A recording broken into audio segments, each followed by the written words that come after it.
آج کا سوال ہے کہ بچوں کے پیشاب کا کیا حکم ہے؟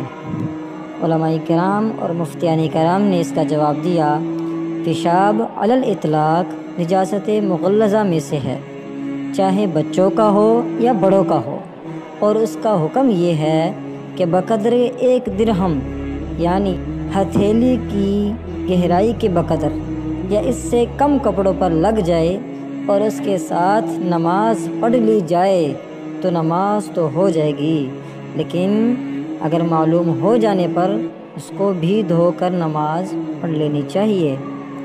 اور اگر بقدر 1 درہم سے زیادہ کپڑوں پر لگ جائے تو اس کے ساتھ نماز پڑھ لینے سے نماز ہی درست نہ ہوگی۔ واللہ اعلم بالصواب۔